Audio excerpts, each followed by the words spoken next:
Okay, kali ni I buat face mask besi caab, right? Besi syara. Okay, you cut rectangle 16 dia punya panjang, lepas tu dia punya lebar tu 9,5. And then you lipat dua macam ni, and then you tandakan dia punya center. Okay, kalau macam 9,5, center dia macam 5 something macam tu lah. And then daripada center tu you tandakan 2,5 kiri dan 2,5 kanan. Okay, macam lembab sikit kat situ. Maths macam bila dah hujung-hujung pregnancy macam bodoh sikit. And then you jahit setengah inci basi dia. Dekat yang you tanda tu you loopskan aja. So kita nak benda tu terbuka tau. And then you jahit macam biasa. Jahit sampai habis. And then okay, it will be like this. Okay dah siap. And then nampak tak dia macam ada lubang di tengah-tengah tu.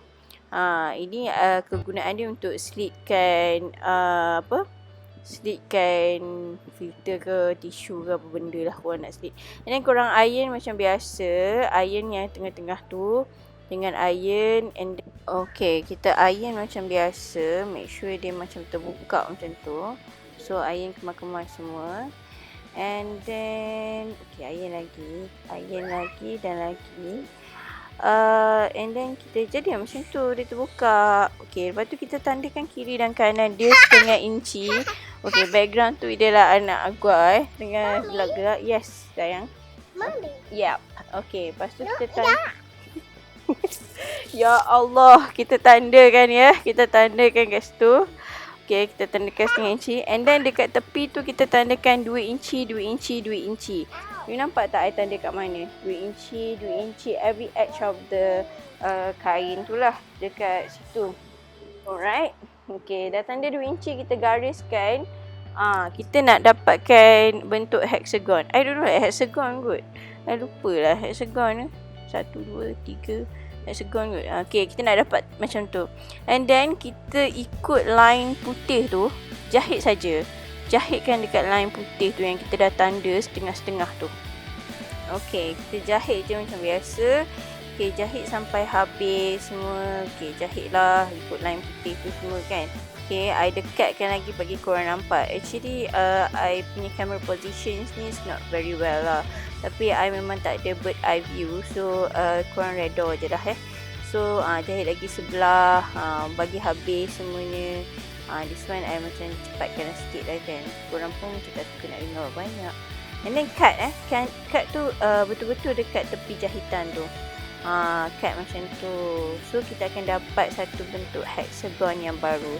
See? Gitu. And then what we have to do is kita kena terbalikkan. Flip over benda tu. Okay.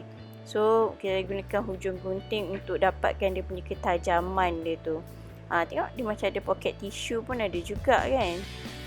So bila kita dah dapat ketajaman dia macam tu, kita tandakan in the middle tu, kita tandakan macam dia 7,5 bagi dengan 3 tau. So lebih kurang 2,5 lah. So kenapa kita buat macam ni is because kita nak fold benda ni. Fold benda ni ke dalam. Make sure dia punya yang bukaan tu dekat dalam. Nampak tak? I fold macam mana? I fold betul-betul dekat dengan tanda tu. And the other one dekat situ. So dia akan dapat macam bentuk macam ni. And then kita iron untuk kemas lah benda ni. Semua kepada kemas lah. So iron benda ni. I'm sorry lah if my view is not really good.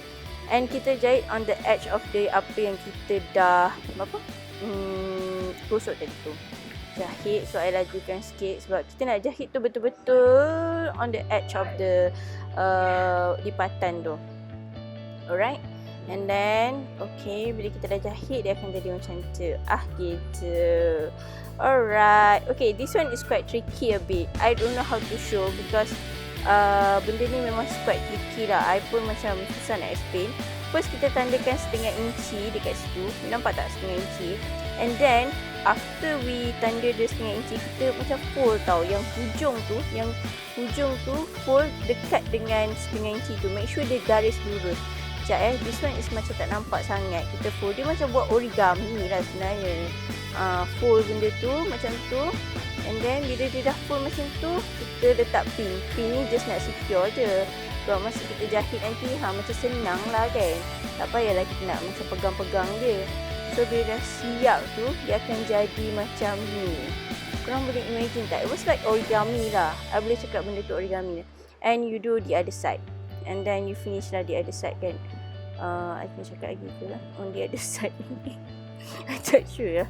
On the other side. Okay, jahit macam tu juga. I tak guna pin on the other side. I rasa I dah terror. So I don't need the pin kan. Ini macam untuk amateur je. I rasa I dah hebat. I rasa lah. So this one is not really the end product. Tapi benda yang macam dah lebih kurang jadi dah. Tinggal kita nak letak getah je. Alright, for the getah, I potong 8 inci ini sekarang ni susah kan PKP, kedai mana buka kan. So kita bajet-bajet lah. Diorang jahit benda tu ke dalam, I jahit kat ujung je. Jahit dah banyak kali, 50 kali pun tak apa. Kalau mesin jahit kan, jahit korang, benang korang. So jahit dah 10 kali pun tak apa.